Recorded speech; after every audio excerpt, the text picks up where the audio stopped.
You are listening to 15 Minutes, the show with Osiris Munir, only on LA Talk Radio.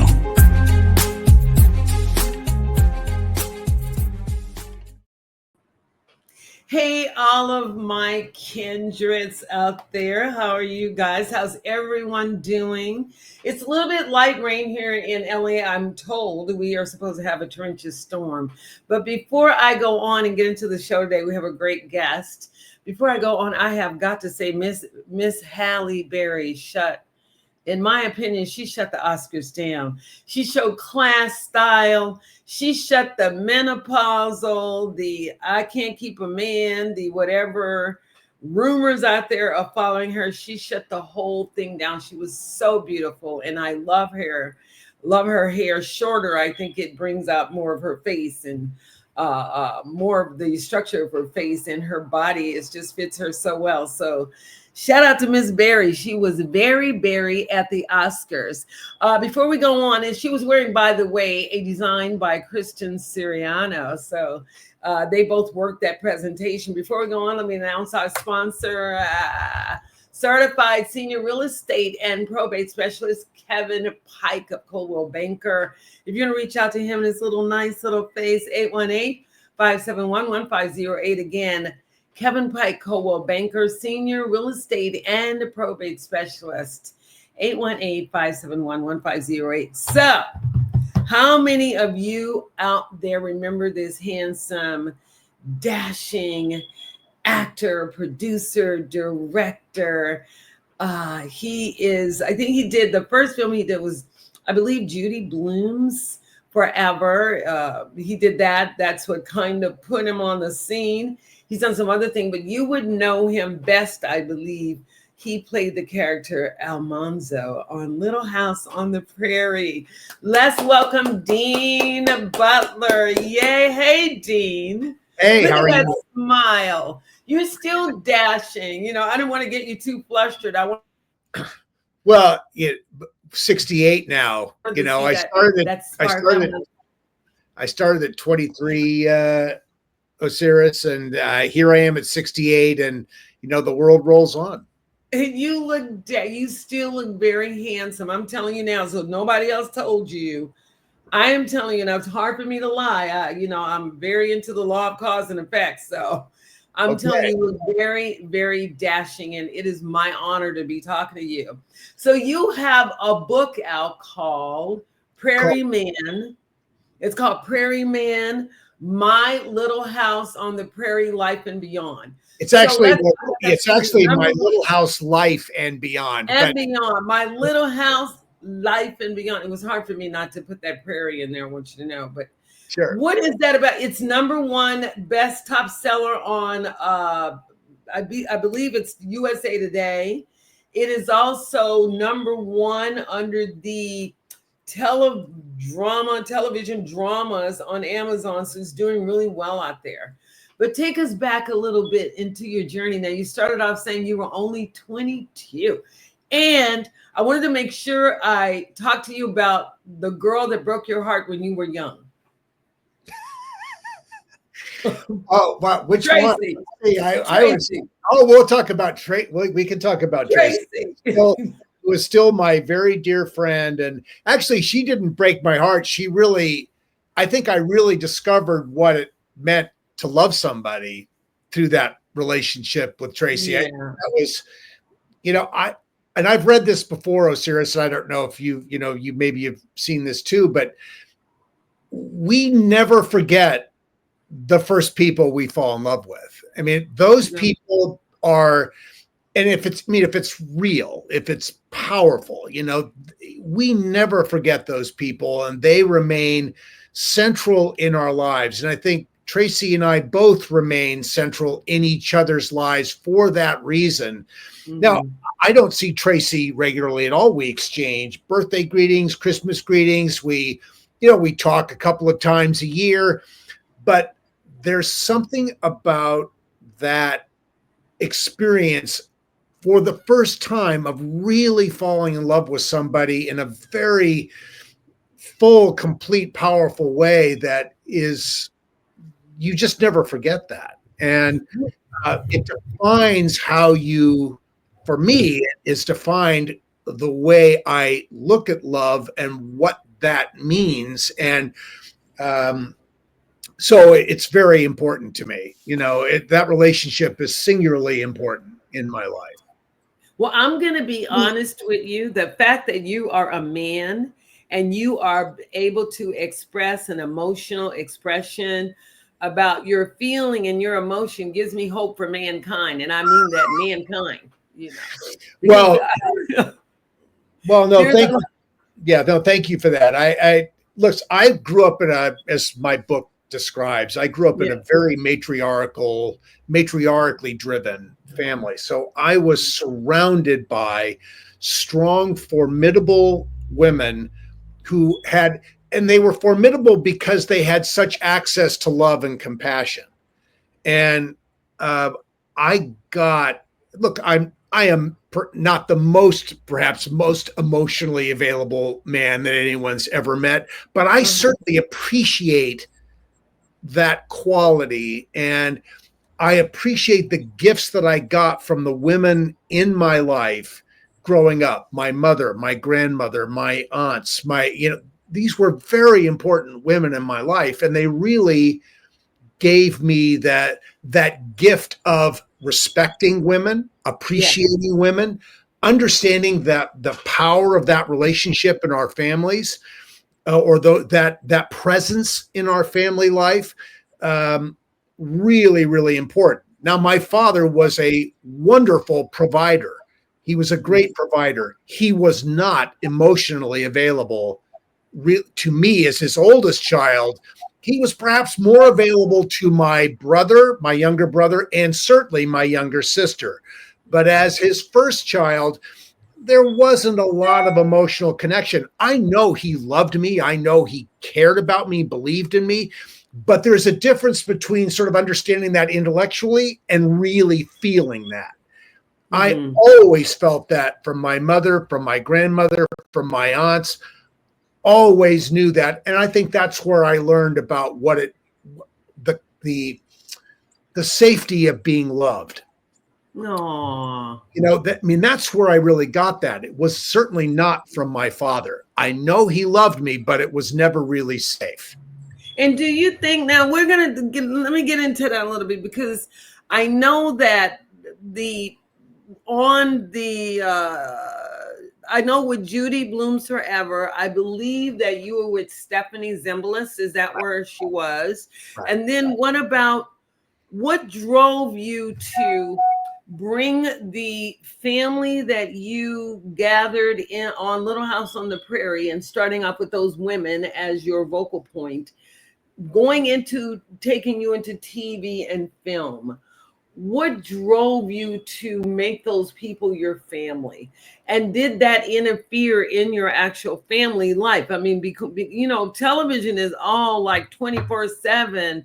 You're with these people more than your own family, your own children, your own, depending on what you're doing, what kind of film, the length and time. Right. What happened? How did you mesh those two worlds and make them balance? So Little House was a very family-oriented program, and it was as television goes in its time, and maybe now as well, Michael Landon very much believed in family, and he wanted families to be able to spend time together. So we were not doing the kinds of 14, 16, 18-hour days that were so common in television in those days. We were working 10 hours a day, and people got home. Michael was able to shoot the page count 6, 7, 8 pages a day in 10 hours. He was committed to that. So his big thing is he wanted families to be home for dinner. Now, I wasn't married in those days, so I was a young guy. I was 23 to 28 years old. I had a, pretty active social life. I was out there participating in our industry. I felt like I was able to do both and function. And of course, when you're that age, you have boundless energy, so you can go round the clock as necessary. I certainly couldn't do those hours or I wouldn't want to do that kind of intense schedule today at this age, but I could do the Little House schedule at this age. You know, it was a very life-friendly schedule. And I think anybody who worked on our program, crew, cast, would concur with that. And I think that was Michael's commitment. And so I never worked on anything else that had that kind of commitment. Mm-hmm. That was unique. And that was unique to Michael, that was important to him, and he made it happen that way. And at 22, and this is always interesting to me, because we as an audience and fans, we get to watch you grow up. We get to watch you mature.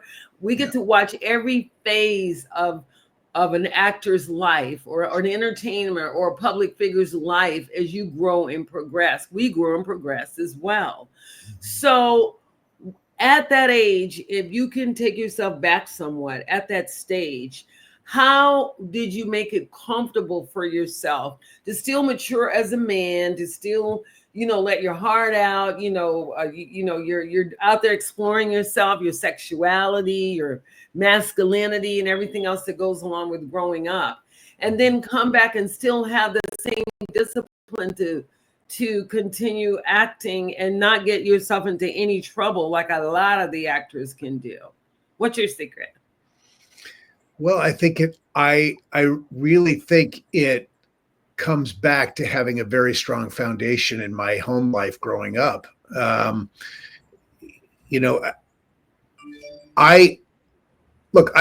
don't know that I really fully knew who I was at 23 years old. I mean, I don't know 23-year-old who does.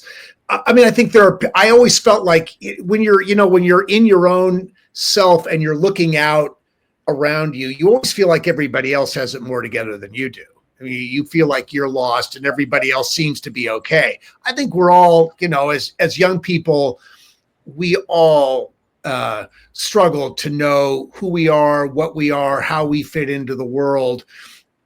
But I think for me, my family, the values that I grew up with gave me a core set of beliefs about who I was, about how to be in the world, how to behave in the world. That was really, really helpful to me. I knew how to shake somebody's hand and start a conversation. I knew I could sit down at a table and have a meal with somebody and have decent table manners. I knew how to carry on a conversation. I knew how to meet people because I'd been raised on how to meet and engage with people. And I think that that's altered and varied through the years.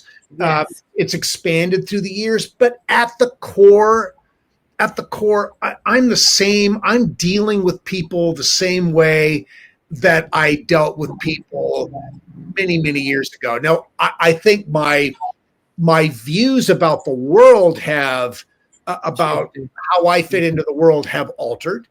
I think I am far more moderate in my perspective about the world. I think the world is a far more nuanced place than what it has ever been before as a kid. Yeah. I think I'm far more forgiving and accepting of the just the range of people and experience, because I have experienced more, so I understand. I am not nearly as certain about anything as I was at 23. Really? No. Look, I was Alex P. Keaton as a 23-year-old. Yeah. I was a very conservative kid. I was button-down shirts and ties and really. I was all of that. I am not nearly as buttoned up as I was. Now I'm not nearly as buttoned up as I was at 23 years old. Just because I've seen more, and the world is not nearly as simple and clear as it was at 23. Now, Mhm. I don't think I was accurate at 23, but I thought I knew what it was. We At all do. 23. That's not nearly as obvious to me now. Mhm. We live in a much more complex world than I imagined it was as a young person. Yes, absolutely. Yeah. So let me take you back a little. How did you meet Stephanie Zimbalist and Do Forever? And what is the door that led you into I'm going to be an actor? Because you mentioned, which I love, thank you. I'm going to express to any of you people out there that know technology to clone about 50 of the Dean Butler types. We need them in all sizes, all colors, all ages, everything. Just Thank spread you. the love. But what is the door that led you into acting in the first place, with those kind of women being supportive in an emotional way? Well, I think like so many young people, I needed to find a space where I could excel. Mhm. I felt like, all young people we all, at any age, look, we all need to find acceptance. We all need to find the place or the thing that we do that resonates for us and for others around us. I mean, I think that was really important to me, to feel accepted. As a young guy, you want to do it. The first place you think you want to do that is on the athletic field. You want to do it on the basketball court. You want to do it, you want to do that someplace that has currency when you're a kid. The fastest runner, the best player. That's the stuff as a young guy that is the currency of acceptance. Mhm.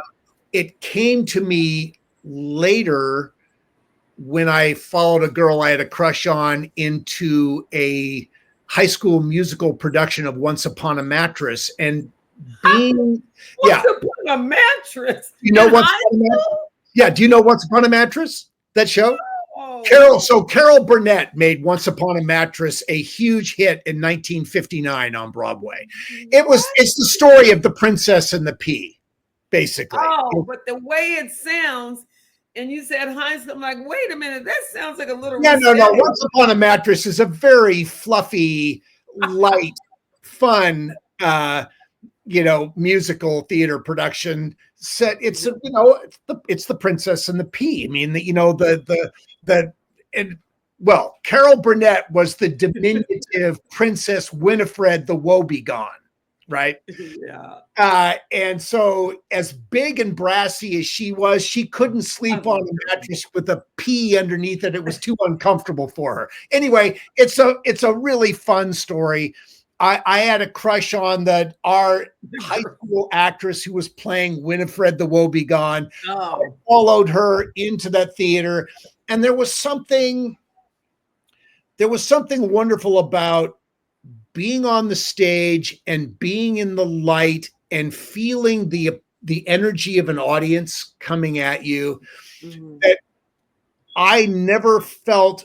There was no activity that I had been involved in as a kid that where I felt more accepted than I felt there. Not only by the people I was on the stage with, but by my peers who were in the audience watching. Now, look, I was just a member of the chorus. I didn't have any big part in this, but it was magical to feel that energy. There's something, anybody who's been, had the audience on the other side of the footlights and felt that energy that can come out. Yes. It's very powerful. And in that exchange that happens between an audience and a performer, yes. There's a real communication that's taking place there. And it was a very exciting communication for me. And so I knew at that moment that I wanted to pursue this. So I pursued it through the rest of high school and then went on to college and started working professionally in San Francisco, there you go. In commercials, in small parts. And that work led to the meetings with a wonderful director named John Cordy. Actually, it started with a a wonderful casting director named Mary Goldhammer. Mary Goldhammer, that's right. Who was in her early days as a casting director. She went on to cast Amadeus and Alien and a woman casting to. Yeah, no, she was really a wonderful casting director. Sounds like and she sat with me in this meeting in my agent's office in San Francisco. Ann Brebner, who was really like the ultimate agent in San Francisco during those years, if you were pursuing this professionally. And I sat with Mary and we talked, and I read for her. And she said to me at the end of it, this would be 1,000,000 to 1 shot for you to get this, but you're perfect for this. And I'm going to push for you to get this. And in that process, it came down to mix and match meetings that always happened. And the director, John Cordy, who had done the autobiography of Miss Jane Pittman and Farewell to Manzanar, and he had done a documentary that won an Academy Award called Who Are the DeBolts and How Did They Get 19 Kids? He was a wonderful director. Anyway, he called me before these mix and match sessions. He said, I want you to go to San Francisco Airport and pick up Stephanie Zimbalist and drive her to these meetings. I want you to get to know her a little bit before you go on camera with her. And that was really that's what happened. That was really a gift. Because I walked into those meetings and there was Jeff East, who was on the big screen playing young Superman, playing the young Christopher Reeve. Oh wow! On the screen, and he had done some other work. Yes.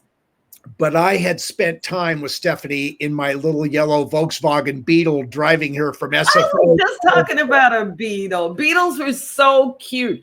That was the thing to have. If you really didn't have money and you couldn't afford a full-blown, if you got a Beetle, everybody thought you were so cool, because you got a Beetle. What? Yeah, I don't know if everyone thought I was so cool. I love this little car. It was a yellow, it was a bright yellow. They were yellow with the big bubble. It was great. It was great. Anyway, I got to know Stephanie in that ride, and we read well together, and it worked out. And Stephanie was wonderful to work with. That whole John Cordy was a wonderful director for anyone who was doing their first big thing.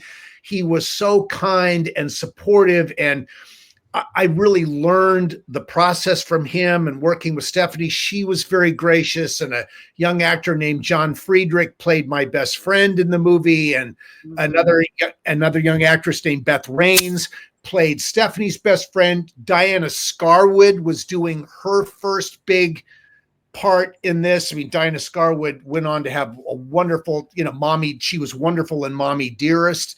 Okay. After that, I mean, playing Joan Crawford's daughter. Is she the one that played Joan Crawford's daughter, the one with the blonde hair that was? Yeah, that's Diana Scarwood, and she was spectacular in that. She was amazing. And she didn't have a big part in Forever. It was a small part, but you could see she had something. She was really strong. And it was all shot in the Bay Area. In Mill Valley. It was a picture postcard. It was a beautiful little film setting. And that brought me to Los Angeles. And Stephanie introduced me to her agent, Ina Bernstein at ICM. Ina signed me. Ina told me very shortly into our relationship that and I think she got a bead on me right away. She said, if you ever get a chance to work on Little House on the Prairie, you're going to do that, because this is a great program. She told me she cried I'd never watched Little House. She told me I never watched You were on the show and never watched the show. No. I watched it a lot. Oh, you mean before? But I had never watched it before I got it. Oh, okay. I was like, what? Yeah, I knew who Michael Landon was. Everyone on the planet knew who He Michael was Landon handsome. was. Gosh. But I had never seen the show. You know, it was directly competing with Monday Night Football on ABC during those years on the West Coast. I wasn't going to flip out of a third quarter of a great game to watch Little House on the Prairie on Monday night. It just wasn't going to happen. So, but I knew who he was because I'd seen promos and I'd watched Bonanza. And so, and Ina just assured me that Little House was a beautifully done program, you know, beautifully written, beautifully shot, directed program. And so when the opportunity came up and she just pushed for it and got me in that door, and I'm just so grateful that I was that guy, the right guy in that door at that time to have the opportunity to work on something as good as Little House was. It was just that leads me into this question. So why do you think that even now, even though you try to play, I don't know why people think all these ages are old. Like old is your spirit in old. I know some old young people, I mean, actually energy wise, feel like they like 60 something years old. And then I know people that are your age and older, and they are just as vibrant and alive, and they got energy and they got life, and they're hip and cool and all that. And the young folks like hanging with them. But when I don't think that's me, Osiris. I've never been hip and cool. That is so not who I am. But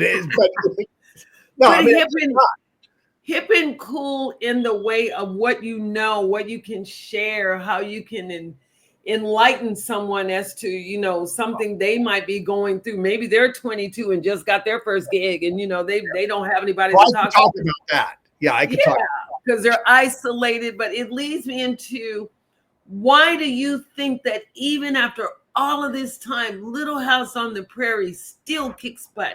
People still talk about Little House on the Prairie. You guys are on a tour. I think you're celebrating your 50th anniversary of Little House on the Prairie. Interesting, like 2024 was the actual 50th anniversary of Little House, but it's continuing on in 2025. But what do you think the magic is? I think the magic is that Little House touches sort of archetypal truth about human beings, about relationships, about family and community. And I think Little House it offers foundational truth about people. And it gives you the opportunity to decide who you want to be. You can decide to be, you know, it gives you positivity, and it gives you people who are perhaps not the best examples of how to be, but it allows you to choose who you want to be. And I think most people will choose goodness over not being good.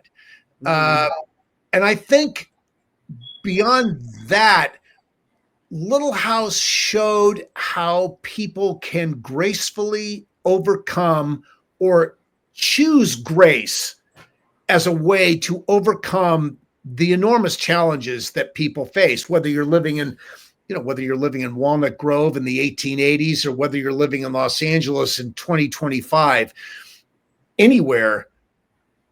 We have choices that we can make about how we want to behave in the world, how we want to occur. And I think Little House definitionally inspires people to consider the most positive ways to live in the world. And I think Michael Landon had a very strong sense of what goodness looked like. Right. And that sense of goodness is universal, and it moves through time. You could be 100 years ago or 100 years in the future. Goodness is goodness. And we know what it is when we see it, and we know what it isn't when we see it. And I don't think, frankly, Osiris, I don't think that has ever been more important than it is today. I was just thinking the same thing. The whole family structure, the whole nurturing that a child is supposed to receive when they're growing up has just kind of moved into, I don't know what's going on now, but that whole thing where there is someone there, whether whoever it is, that nurtures the child and makes sure the child is developing in all those ways that are necessary to be able to function in a real world as a full grown adult, which is what's supposed to be happening. Yeah. So in Little House on the Prairie, and talking about Michael Landon, was he coming off of Bonanza when he did Little House on the Prairie? So he was coming out of that whole thing. How was he on the set with all of you guys coming from four brothers, and they're all the big, rough, tough guys, and the dad, and all of that, to now I'm in a family unit with Melissa Gilbert and, and little Lamonzo, And I think, oh, by the way, I want people to remember that Little House on the Prairie was a series of books by Laura Ingalls. Is that correct? So Laura Ingalls Wilder wrote these books beginning in the 1930s. Mm-hmm. They have sold over 60 million copies since the 1930s. They've been translated into 40 languages. They have been a very, very successful set of books and I think one of the things that's unique about the books, Osiris, is that this was one of the first sets of books written for young people from a young woman's point of view. And this was a really important, this was revolutionary in its time. And at the time that the books came out in the 1930s, America was descending really. I mean, look, we talk about, the Great Depression beginning in 1929, but America really didn't descend into the depths of the Depression until well into the 1930s, when things really, really got tough. The publisher, Harper and Brothers, read the Little House books and saw something very inspiring in what was being written, and thought that young people who were struggling in a very challenging time in America would appreciate reading the story of a young girl growing up in a simple family with really very little around her other than love, really love in that family. Mm-hmm. and support in that family, but there wasn't a lot of material success in that family. And I think that they reasoned that young people would benefit from the inspiration of seeing that they could be okay. Later, at the end of the Second World War, the United States State Department translated one of her later novels called The Long Winter, which was about a devastating winter that the family lived through, when there was no food and people they'd run out of coal, and they were burning hay that they were twisting and fired. And this was translated for the Japanese following World War II. Wow, that's interesting. To give them the sense that they could overcome a horrible winter of sorts that they were experiencing from their defeat in the war, that there would be another day, that it could go. Well, the Japanese fell in love with Laura Ingalls Wilder and the Little House books because of that. The Japanese have been some of the, as a culture, have been some of the most ardent lovers of the Little House books and the Little House series as well. And just like you said, it's so timely now.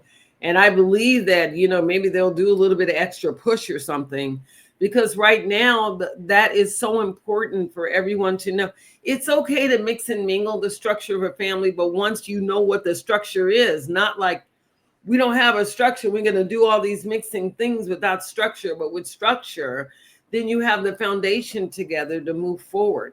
But back to my question about how were all of you able to work with him? And how old was Michael Landon when he did Little House? He had to be real young, like what, in his 30s or something? He was in his 30s. He was in his 30s. So he was still a fairly young man. So how was it taking him from that rough, tough, I'm a man kind of man on the prairie?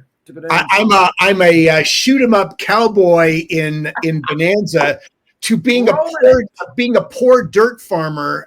Yes. Little House in on the Little House on the Prairie. Was it awkward at first for you? Anybody, or what happened? Let me know. I think Michael was so comfortable with. Okay. Michael was so comfortable with what he knew. I think he responded to the Little House material, the family aspect of Little House, because he had grown up in a highly dysfunctional family with two parents who really didn't talk to each other, didn't like each other. That's the worst. And he had, I'm sorry, my phone is ringing. He had a choice to make about how to deal with that. And he wanted his life to be good. He wanted to be a positive influence on people. He could have gone in a very different direction. But I think he saw Little House as as a vehicle, not, he didn't follow the books in any way strictly. The Little House books, there were 8 Little House books that were initially published. A 9th came out after Laura's passing, called The First 4 Years. But what he loved, I think, was this environment of the family. And he saw that structure, as you talk about structure, he saw and that community of Walnut Grove as sort of a laboratory for storytelling about human behavior and human goodness. What Michael wanted, I think what Michael hoped about the episodes that he did, and he oversaw everything. He wanted people of all ages who were watching television. This was the age where you had a television in your living room. And there were people who had multiple televisions, but the standard at that point in America was maybe a color television set in your living room. And you watch something together, hopefully, and he wanted you to talk about it together. Little House was a show that kids, parents, grandparents could watch together and have a conversation afterwards. And I think that was so important to him. Having grown up in a family where parents didn't talk to each other, he was so committed to creating a family on television where mothers, fathers, and children talked to each other about what was important. And I think that there are millions of people around the world who've watched this program through the years. And one of the things that they consistently, and we've talked to a lot, I can't tell you that I've had interactions with millions of people through the years, but I've had interactions with many, many thousands of people through the years. And so many who really love and are devoted to Little House talk about it as the family that they wished they'd had. And I think that Michael viewed Little House as the family he wished he'd had as a young person.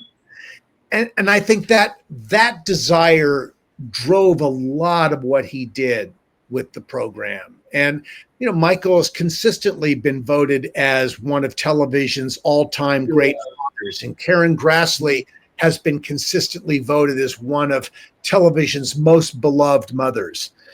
And there's a reason for that. And he crafted it that way. Melissa Gilbert looked at Karen Grassley when she first met Karen, when they first started working together, and said, she said to me, and she said to all kinds, that Karen was the most beautiful woman she'd ever seen in her life. And Karen radiated this kind of earthy goodness and strength that was so critical to the success of that family, and Michael wrote it that way, that her strength was critical to the success of that family. He understood the importance of that. And I also want to say, wasn't it out around the same time as All in the Family and Archie Bunker? So it was the networks were doing a political thing between the guy that's the dick for a dad, he loves his family, but he's got a real strong opinionated. The mother can't convince him, the kids, to the lovely Little House on the Prairie and their lovely integrated family. So can you see the irony in those two shows and how they were trying to pit the good family against the bad family, so to speak? Yeah, I think, and we were always compared to the Waltons, which was set during Depression era America in the 1930s and 40s in Charlottesville, Virginia. It was those, we were the two programs, and the Waltons came on first. Little House may have been NBC's response to the Waltons. And I think both shows touched a really nice core set of family values. And there were lots of family shows, but I think the networks were in the midst of shifting what it meant to be a family at that time. It wasn't Father Knows Best anymore. It wasn't Make Room for Daddy. It wasn't that. It was what was coming out on television was a little bit edgier than that. And certainly the comedy was a little more wisecracking than it was. All in the Family was All in the Family was a defining comedy looking at American values. And I think it was done with, we all learned a lot about America. All in the Family. Yes. I mean, if that was appointment television on Saturday nights at 8, that was a big, big deal. You gotta watch All in the Family. Yeah. See the writing. And then what I like about some of the shows, and you can attest to this, is the writing, the writers, how they were able to follow the times, but at the same time push beyond the times so we could get a little bit of people what might be coming, you know what I mean? Yeah. And that takes talent to do all of those things. You are now, and then you yourself on this book, the Prairie Man, My Little House, Life and Beyond. How did you incorporate all the experience? Now, I have yet to read. I'm sorry, I just haven't had the chance to read it. I just got everything. But you're doing pretty well talking about it like you have read it. So good for you. Well, that's because Harlan, your PR person, did such a good job at writing and telling me. Yeah, he's wonderful. So I had and then I went on Wikipedia. I did a lot of research. So I know you were born in British Columbia, and you graduated in Piedmont of the school. Yeah, Piedmont High School.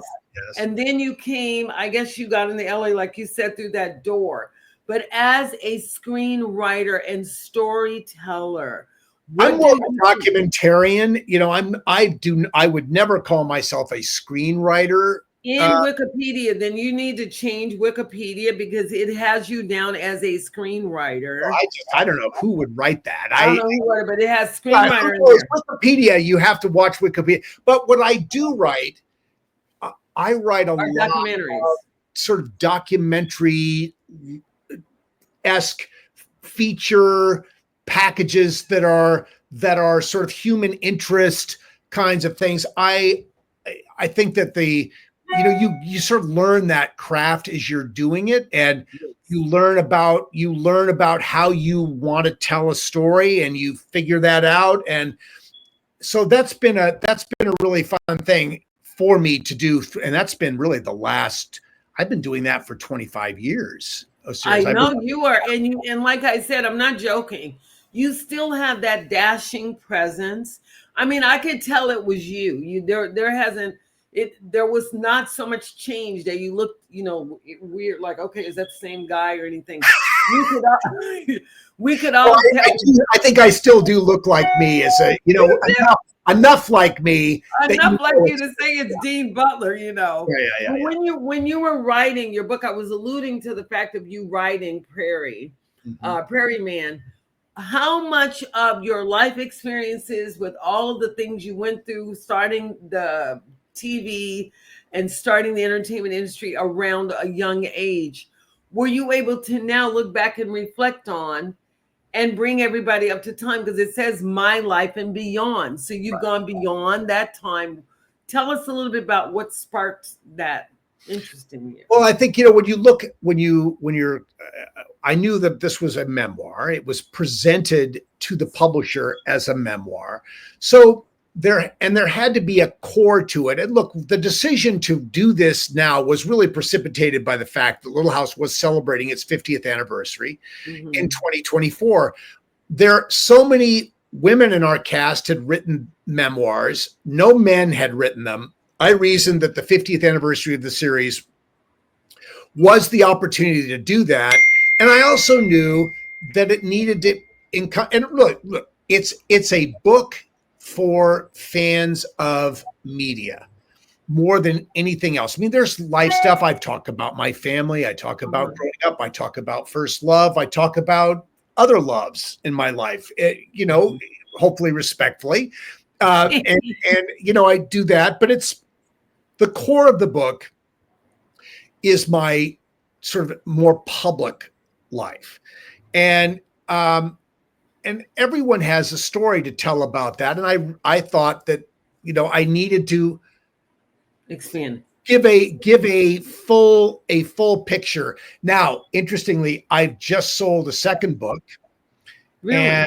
which I'm going to be starting to write. And it is called, the working title of the book is called Living the Prarie Way, which is all about, look, all of us who have written books about that are part of Little House, Prarie is always in the title. It's a key word. It's a key. We got to use Prarie. Yeah. You gotta use Prarie. So Living the Prarie Way, and it's all about, it's really going to be all about values. More, it's less. I mean, obviously my life experience will work its way into it. There will be lots of connection to episodes of Little House and the values that those episodes taught and how those values translate to our real life, the society we live in today. I think, again, coming back to something we talked about a few minutes ago, Osiris, I mean, I think the challenges our culture faces today have never been, in my lifetime, have never been as intense. Now, other people may have different takes on this, but I really feel like, with so many people talking about this, we really are at a tipping point in our culture. And I feel really strongly that I want to be a voice for fundamental goodness, decency, acceptance. This is really, really important because our world is marching on. We're not going back anywhere. No, we are always going forward. And we have to find a way to deal with each other as we move forward. As we are. In a way that's graceful and decent and kind. I mean, I just think that's really, really important. To me, that's a very important message. So that's what Living the Prarie Way is going to be all about. I love that, though. So I would be interested. I'm going to go on Chat GPT, and I'm going to put Prarie in. I'm going to put Little House on the Prairie, and you would be surprised the accuracy of what they have to say. I was shocked at what they said about me. I'm like, I'm nobody, and you're on. They have this big thing to say. I'm like, wow. But it's really interesting to find out how they view authors, the people that are writers, actors, and things like that, and what Chat GPT. Just so you guys, it's a lot of fun to see what they can generate about what they think about you and the ideas in general of what they say. Well, I mean, Chat GPT just is able to look at everything that's ever been written about somebody. Anybody. And able to, yeah. And if something's been written about you, you can be searched on, you can ask ChatGPT to tell you, but ChatGPT is synthesizing a lot of information and weighing that information and able to, look, it may not be completely accurate. I look at ChatGPT as a really nice foundation to begin exploring an idea. I would never take something that comes out of ChatGPT and say, this is it. No. I mean, I haven't seen that, but there's a lot of interesting synthesis that ChatGPT can do. And this is what makes it so powerful, is it's a wonderful starting point. It's interesting. Yeah. It reminds me of I'm a real sci-fi watcher, so I watched all the Star Trek things. Remember Nomad? The one said, "My name is Nomad," and they challenged the computer. Said, "No, I'm your creator." It's like, "No, I'm the creator." It was so funny, but that's kind of what Chat GPT reminds me of. Before we go, our time is short. It's getting close for us to go, and I'd love to continue to talk to you. And I'm sorry we didn't have a little bit more time. I'm stretching it just a teeny bit to give you a little bit more time to talk. But I've got to give a shout out once again to our wonderful sponsor who makes this all possible for us. Kevin Pike, Coldwell Banker, 818-571-1508. He's a senior real estate. Look at that cute little handsome face. Well, I thank you, Kevin Pike, for supporting the program. Yeah. Oh my gosh. Really, I'm able to bring on people like you and I say this all the time. I'm really not interested in the new Hollywood as much as I'm interested in that old Hollywood, the kind you had real stories and wasn't so much the negative. You didn't really find out a lot about people until they died, and it made it interesting. Like, wow, they died, and then all their secrets came out, and so you had something to talk about even after they. Now there's nothing to talk about. Just like, okay, because everyone's spilling the tea all the time. They're unalive now. That's what the kids are saying. You're unalive now, so we have no stories anymore. But I absolutely adore Little House on the Prairie. I couldn't believe I was actually meeting you in real life, even over the face of a screen, of a show that I grew up watching, that I watched. And I know who the people are in the show and what they did and the kind of effect it had on us and how much hope it gave for us little kids out there that didn't have much, that there were families that could still survive even though we didn't have anything. And I think that's what Little House on the Prairie did for me. Well, I think that you are not alone there, Osiris. I think a lot of people got that messaging from Little House. And I think you've referenced it through our conversation. It's vital that people feel like they have some foundation in their life to step forward. And Little House is one of those special programs that offers that to people. And so all of us who were a part of it are incredibly proud of having been a part of it and grateful to have had the chance to be a part of it, because it's given us access to people and situations for so many years, because it continues to communicate what is essentially good in human beings. And it's such a gift to be a part of that. And even more relevant people, even more relevant than ever before. We have got to go back, and I don't mind the future. I like the future, actually. But what we need to do is also hold hands and pick up some of the old as well, so that we can still have something that is familiar enough that we can see what the future actually looks like from coming from that kind of place. But before we go, I'd like to again thank our wonderful, amazing, still forever dashing Mr. Dean Butler, author, writer, and documentary maker, Prarie Man, My Little Life and Beyond. He has another book coming out. We're going to support you. Give us your social media tags so we can find out where we can find you and follow you and keep in touch. Well, you can always follow me at Official Dean Butler, all one word, on Facebook, Instagram, and TikTok. And that's where I am. If it doesn't say that, there's so many imposters out there. It's amazing how many people want to pretend that there's somebody else. But that is me officially, Official Dean Butler. Okay, we love that. Official, he's the real deal. Official, no cloning, no faking. No. He's not a Chat GPT image. No, I'm not. No, he's not a 3D Chat GPT image of me. But that's. Have you seen the 3D print of yourself? 3D print. It's incredible.